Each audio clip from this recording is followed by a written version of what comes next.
Hi, it's Andy Hoffman, Media Director for Miles Franklin Precious Metals in our 25th year of business. It's Thursday, May 29th at midday, and today's audio blog is titled The Death of Fed Credibility, following last week's cluelessness on parade regarding the Fed's minutes from the last meeting.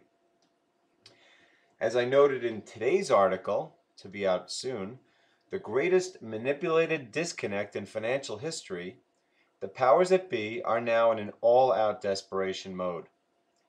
Given that their unprecedented, Goebbels-esque propaganda campaign of economic recovery is rapidly dying on the vine, they have shifted the entire focus of their can-kicking deception to money printing and 24/7 market manipulation, in some cases overtly, like QE, supposedly, but to an increasingly disproportionate basis, covertly. Clearly, there's no need to go into what the gold cartel does covertly, or even the President's Working Group on Capital Markets, i.e. the PPT, in the stock market. Anyone that's watched gold and silver trade for a few days realizes they are being relentlessly suppressed at a greater rate than anything even I have seen in my 12 years in the sector.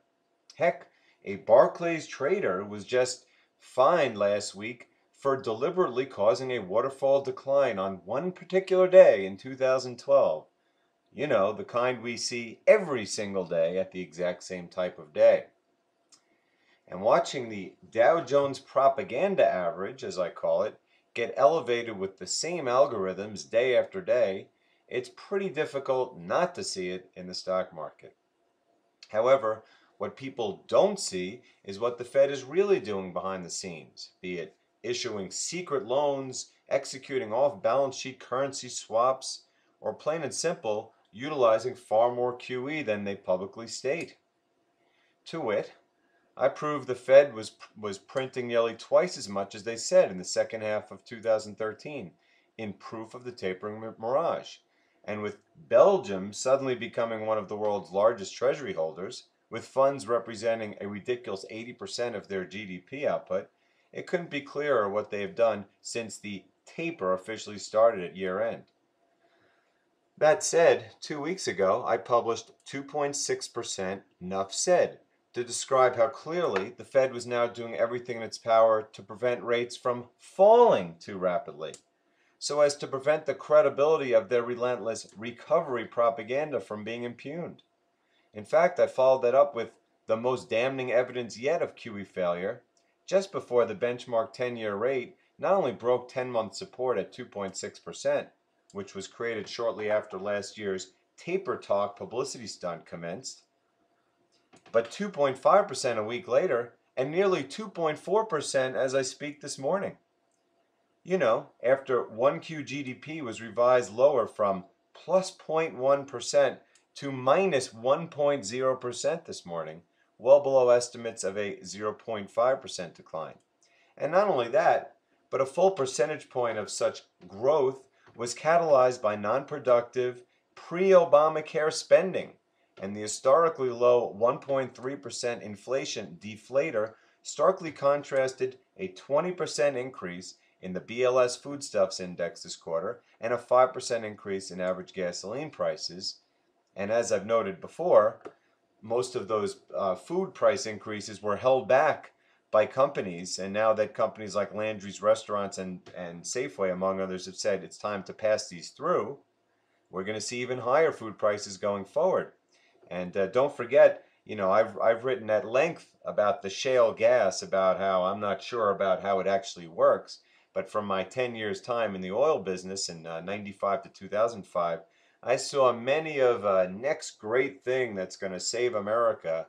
And I wrote a piece called Unending Energy Independence Hype about it a few years back. Well, as it turns out last week, the largest shale resource in America, in California, was just downgraded in its reserves by 96% this week.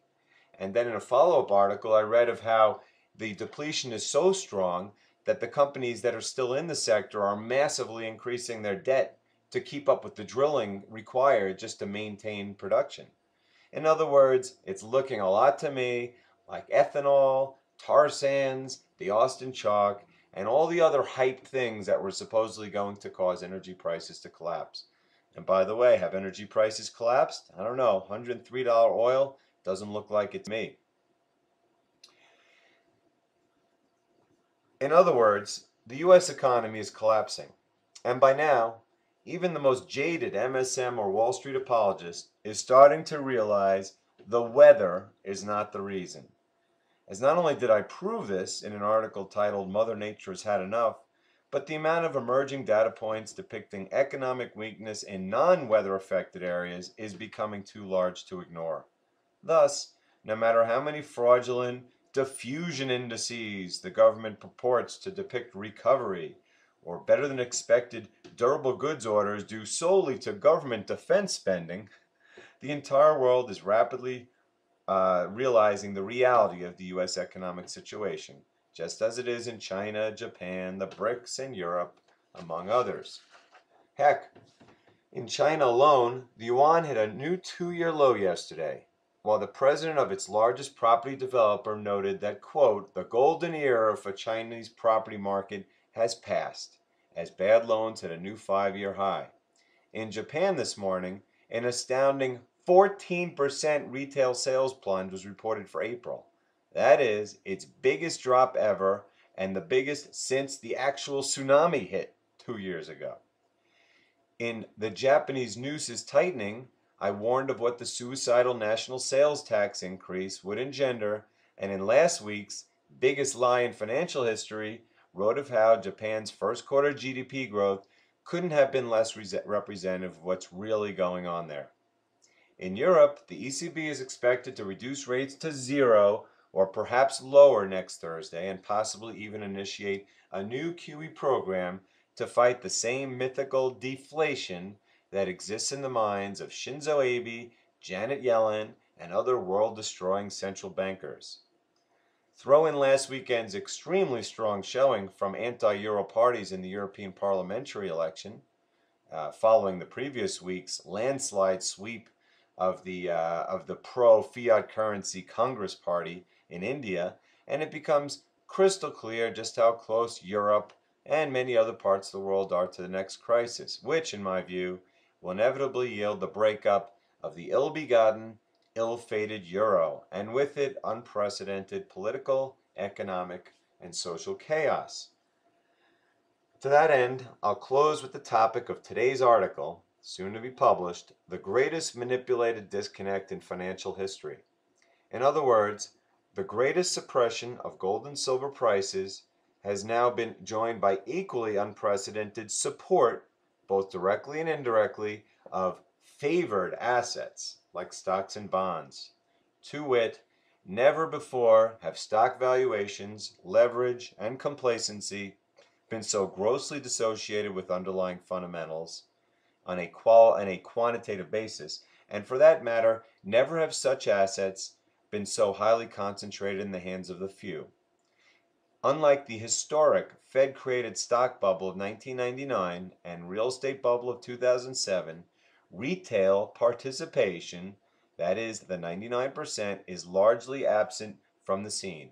Those that didn't lose their shirt in the first two bubbles are now struggling to make ends meet, as with a 35-year low in labor participation, an all-time low for 20-somethings, a 40-year low in real wages, record high home, rental, food, energy, insurance, and tuition prices, record high student and subprime automobile debt, and record low personal savings, the means to invest are long gone, never to return until tens of trillions of unpayable debt created by 42 years of fiat madness are defaulted on either by non-payment or hyperinflation. What we are seeing today is the rare glimpse of history where a financial asset bubble has been created in the complete and total absence of even a hint of economic support, as the unprecedented damage caused by the world's first global fiat currency regime enters its terminal stage. Amazingly, the power that be's attempts to discredit precious metals have been taken so far that amidst record global demand, they have pushed prices not just below the cost of production, but way below. I firmly believe the global mining industry will never recover from the damage that's been done, and thus, as physical demand continues to explode in the coming years, there will assuredly not be enough supply to meet it. To wit, we have seen countless supply shortages before, as in 2008, 2011, and 2013. However, when the next one hits, which frankly could be any time, I believe the last chance to acquire material amounts will have perhaps permanently passed. Well, that's enough for today. And again, hopefully you're starting to realize that the reality of the world is far different than what the money printing, market manipulation, and propaganda scheme is trying to tell you. Chinks in the armor are showing everywhere, and it's only a matter of time that, like all other fiat Ponzi schemes before it, this one too collapses. This is why you need to consider protecting your net worth now while you still can. And if you do, we hope you'll call Miles Franklin at 800-822-8080 and give us a chance to earn your business. And as always, you can contact me with any questions you might have at ahoffman@milesfranklin.com. Thank you.